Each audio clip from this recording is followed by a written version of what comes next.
Hello বন্ধুরা, সামনে মাধ্যমিক পরীক্ষা।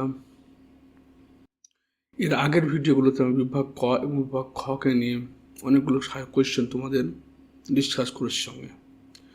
আজকে আমি বিভাগ ঘ নিয়ে বেশ কিছু ইম্পর্টেন্ট কোয়েশ্চেন তোমাদের সঙ্গে আলোচনা করব বা শেয়ার করব, যে কোয়েশ্চেনগুলো অবশ্যই তোমরা সামনের পরীক্ষার জন্য দেখে যাবে। তো চলো দেরি না করে আমরা কোয়েশ্চেনগুলো দেখি। প্রথম কোয়েশ্চেন হচ্ছে তোমাদের যেটা ডায়াগ্রাম বা ছবি আঁকা। তো ছবি আঁকার জন্য তোমরা যে সমস্ত কোয়েশ্চেনগুলো প্র্যাকটিস করবে সেগুলো হচ্ছে, প্রথম প্রশ্নটা হচ্ছে তোমার যে দুটো কোয়েশ্চেন থাকবে, সেই দুটো কোয়েশ্চেনের মধ্যে একটা করতে।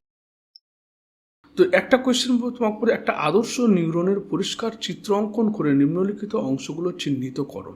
একটা আদর্শ নিউরনের ছবি আঁকতে হবে এবং এখানে অ্যাকশন, ডেনড্রন, মাইলিন আবরণ এবং সোয়ান কোষ এগুলো চিহ্নিত করতে হবে। তবে এই যে অপশানগুলো দেখতে পাচ্ছ, এই অপশানগুলো কিন্তু তোমরা এরকম 4টে বা 5টা স্পেসিফিক না করে বইয়ে যতগুলো অপশন দেওয়া আছে সবগুলো অপশন কিন্তু তোমরা সবগুলো চিহ্নিতকরণ অংশগুলো দেখে নিও, কারণ এগুলো পরিবর্তন হতেই পারে। কিন্তু একটা নিউরনের ছবি ধরে নিও এবার আসবে এই পরীক্ষায়, যেটা ভিভিআই আসবে, 100% আসবে। অথবা আরেকটা কোশ্চেন থাকতে পারে, একটা আদর্শ ইউক্যারিওটিক ক্রোমোজোমের অঙ্গ সংস্থানের চিত্র অঙ্কন করে নিম্নলিখিত অংশগুলো চিহ্নিত করো। ক্রোম্যাটিড, সেন্ট্রোমিয়ার, এনওআর এবং টেলোমিয়ার। এই দুটো ছবির মধ্যে তোমরা একটা ছবি 100% কমন পাবে, কিন্তু তবুও আরেকটা ছবি আমি তোমাদের দিয়ে রাখছি, সেটা হচ্ছে এক্সট্রা হিসেবে দিয়ে রাখছি, সেটা হচ্ছে একটা প্রতিবর্ত চাপের চিত্র অঙ্কন করে নিম্নলিখিত অংশগুলো চিহ্নিত করো। গ্রাহক, সংঘবহ স্নায়ু, স্নায়ুকেন্দ্র, চেষ্টীয় স্নায়ু। ওকে, তোমরা যে এই 3টে ছবি করো তাহলে তোমাদের ছবি সম্পর্কে আর কোনো ডাউট থাকবে না। ছবি তোমরা 100%ই কমন পাবে। সবচেয়ে ইম্পর্টেন্ট হচ্ছে নিউরনের ছবি এবং ইউক্যারিওটিক ক্রোমোজোম, এই দুটোর মধ্যে একটা থাকবেই, একটা এক্সট্রা হিসেবে প্রতিবর্ত চাপ। তবে বারবার বলি যে অপশানগুলোকে কিন্তু তোমরা এই হিসাবে পড়বে না। অপশানগুলো বইয়ে যতগুলো দেওয়া আছে ছবিতে, সেই মার্কগুলো সবগুলোই পড়ে নেবে, তাহলে তোমরা সেটা কমপ্লিটলি করে আসতে পারবে।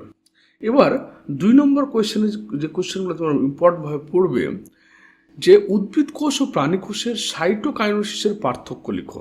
উদ্ভিদ ও প্রাণী কোষের সাইটোকাইনেসিসের পার্থক্য লিখো। একটি কোষ চক্রের চেক পয়েন্টগুলো নষ্ট হয়ে গেলে কি ঘটতে পারে? এটা একটি খুব ইম্পর্টেন্ট প্রশ্ন। একটি কোষ চক্রের চেক পয়েন্ট নষ্ট হলে কি হতে পারে, বা একটা কোষ চক্রের চেক পয়েন্টগুলোর গুরুত্ব কি, এটা আসতে পারে। তারপর সেন্ট্রোমিয়ারের অবস্থান অনুসারে ক্রোমোজোমের শ্রেণীবিন্যাস করো।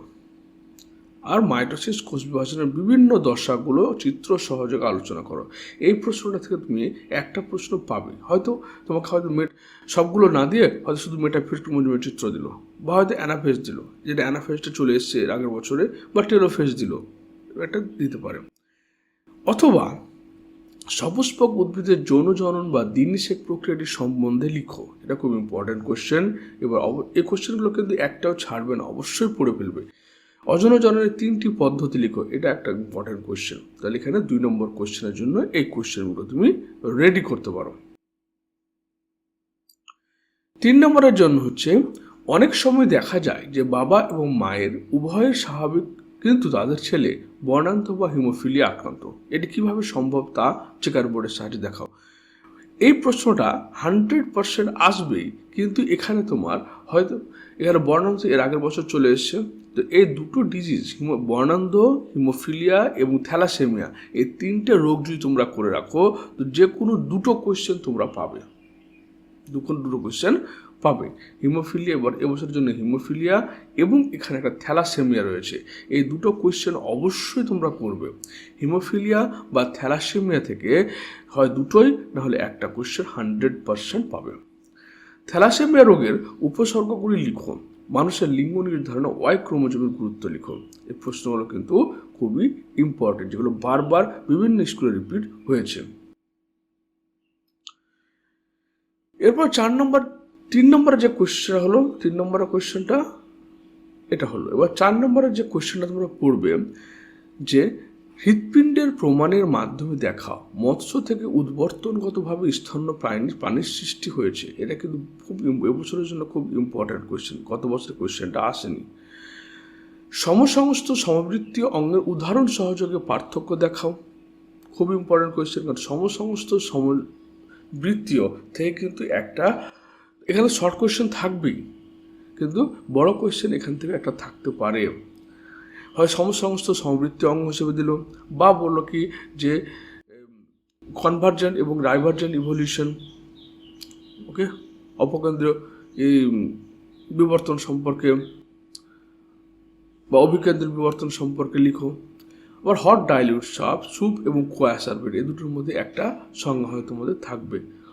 এবার এই কোয়েশ্চেনগুলো, যে কোয়েশ্চেনগুলো আমি বলছি সেগুলো হয়তো যদি বিভাগ ঘয়ে নাও থাকে, তবে বিভাগ গ বা বিভাগ গয় হয়তো দিয়ে দিতে পারে, বিভাগ গয়ে দিবে। কিন্তু কোয়েশ্চেনগুলো অবশ্যই পরীক্ষার সেই কোয়েশ্চেন পেপারের মধ্যে থাকার মানে খুব সম্ভাবনা রয়েছে। অনেক কোয়েশ্চেন বিভাগ ঘয়ে দিল কিন্তু বিভাগ গয়ে দিল না, বিভাগ গয়ে দিল ঘয়ে দিল না হয়তো, কিন্তু কোয়েশ্চেনগুলো থাকবে। এবার হচ্ছে অথবা তোমার যে মরু অঞ্চলের উদ্ভিদের 2টি অভিযোজনগত বৈশিষ্ট্য লিখো। মানে অভিযোজন থেকে তোমার একটা কোয়েশ্চেন থাকবে, সে মরু অভিযোজন হতে পারে, বা হয়তো ক্যামেল, উটের অভিযোজন দিয়ে দিল, প্রাণীদের ক্ষেত্রে হয়তো ক্যামেলে অভিযোজন দিল, বা হয়তো শিম্পাঞ্জি দিল। যারা কোনো রকম রিস্ক নিতে চাও না তারা এইভাবে পড়বে, শিম্পাঞ্জি দিল, এ দুটো অভিযোজনগত বৈশিষ্ট্য লিখো।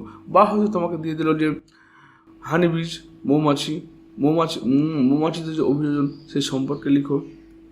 ওকে, তো সুতরাং একটা অভিযোজন থেকে তোমাদের একটা 3 মার্কের বা 2 কোয়েশ্চেন থাকবে।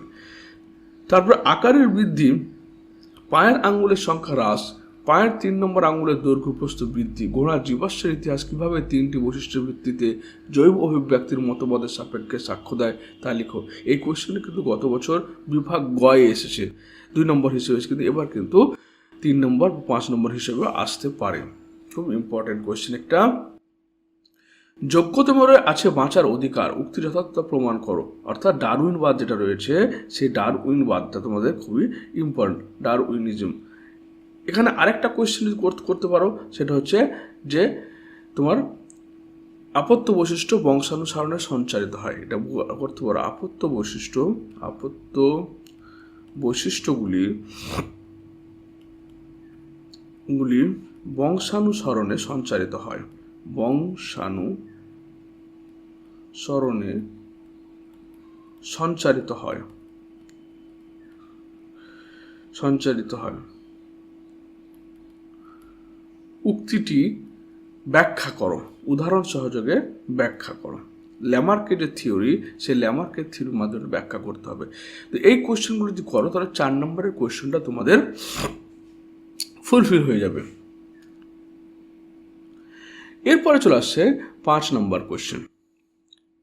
5 নম্বর কোয়েশ্চেনে কি বলছি দেখো, এটা ইকোলজি থেকে থাকবে। জলাভূমিকে প্রাকৃতিক বৃক্ষ বলা হয় কেন? এটা বারবার রিপিট কোয়েশ্চেন একটা। নাইট্রোজেন চক্রের ধাপ সমূহ লেখো।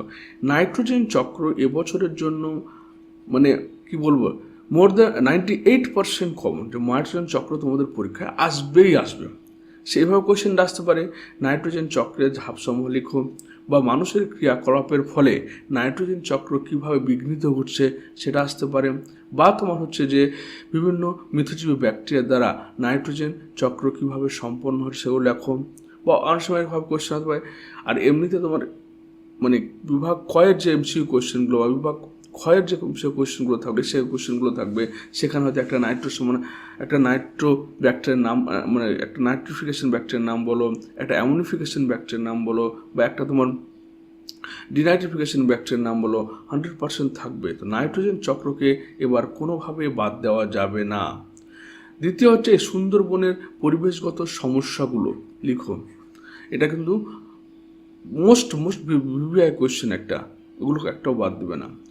এবার এখানে জল দূষণের 2টি কারণ, ক্ষতিকারক ফল লেখো। দূষণ থেকে তো একটা প্রশ্ন থাকবেই, এটা সবচেয়ে সহজ পয়েন্ট এবং এখানে কোয়েশ্চেন থাকবেই। জল দূষণ, মানুষের উপর শব্দ দূষণের 2টি ক্ষতিকারক প্রভাব লিখো। তাহলে এখানে জল দূষণ পড়বে এবং শব্দ দূষণ পড়বে, শব্দ দূষণ, জল দূষণ। এবং এর সঙ্গে যদি আরও একটা পড়ে রাখো মাটি দূষণ, যদি পড়ে রাখো মাটি দূষণের ক্ষতিকারক প্রভাবগুলো, মাটি দূষণ কেন হয়, তাহলে তুমি কিন্তু দূষণ থেকে একটা 100% একটা কোয়েশ্চেন কমন পাচ্ছই। এবার লাস্ট যে কোশ্চেনটা থাকবে 6 নম্বর কোশ্চেন, সেটা থাকবে জীববৈচিত্র্য থেকে।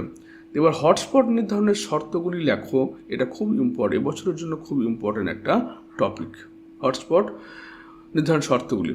এবার অভয়ারণ্য এবং জাতীয় উদ্যানের মধ্যে পার্থক্য লিখো, এটা উদাহরণ সহযোগে করবে, উদাহরণ সহযোগে।